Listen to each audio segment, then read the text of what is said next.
Welcome everybody to Forza Horizon 5, and today we're taking a look at the 2020 Ferrari F8 Tributo. Now this has been in production since 2019 and it is a replacement for the 488, and in pretty much every way this has been improved over the 488. It's got more power, it's got 50 horsepower more and 7 pounds-feet of torque more. It weighs 20 pounds less at 3,232 pounds, and to help with handling, it's got 15% of extra downforce being produced by the bodywork. It's also got a 7-speed dual clutch automatic gearbox, which the 488 had, but the gear ratios have been improved on this as well. So overall an improvement over that car, but the 488 Pista actually had the same horsepower, same torque as this, but weighed less. Granted, that's more of a stripped out racer. It's got race harnesses and stuff like that, whereas this is a far more of a road going friendly car.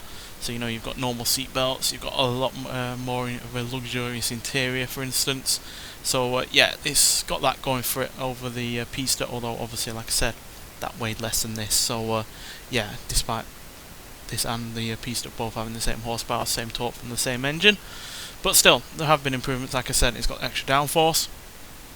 The gear ratios have been changed to make it a slightly quicker accelerating car, and but at the end of the day, that means that we've got track technology in a road-going vehicle, which is pretty much a perfect combination as far as I'm concerned. So it's got the same 3.9 litre twin turbocharged V8 in the Pista that produces 711 horsepower and 567 pounds-feet of torque, which is pretty decent.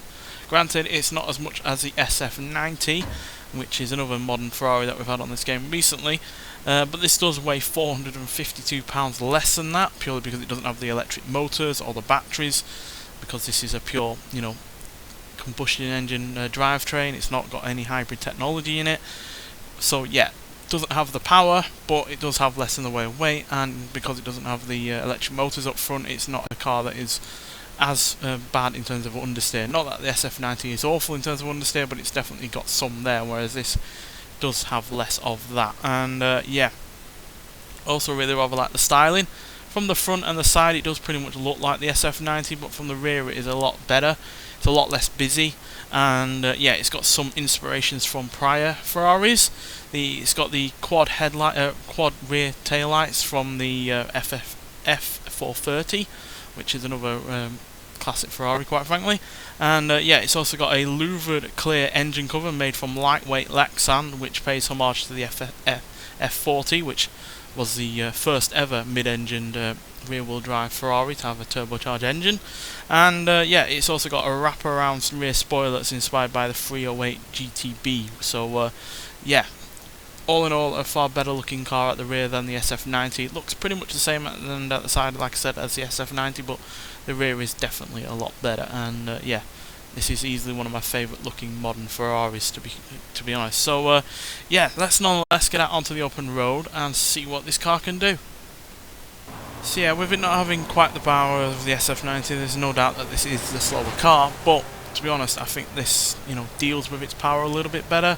And like I said, handles a bit better as well due to the lack of weight and the fact it doesn't have the all-wheel drive system of that SF90. So but let's nonetheless get it down this drag strip, see how quick we can go, and then we'll hoon it around the track.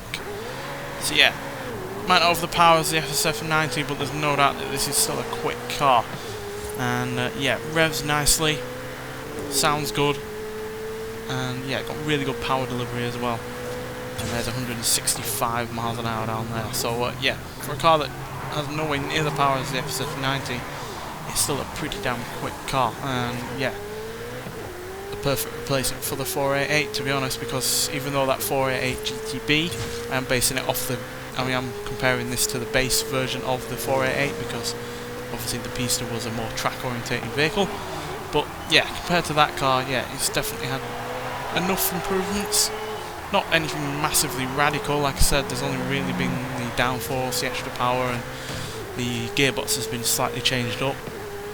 There are some electronic differences as well, but they don't really make a difference on this game. So but still a really, really good car over the 488, which I liked but wasn't particularly blown away by. So high-end S1 class, And yeah, as you can see by the stats, it's pretty damn good.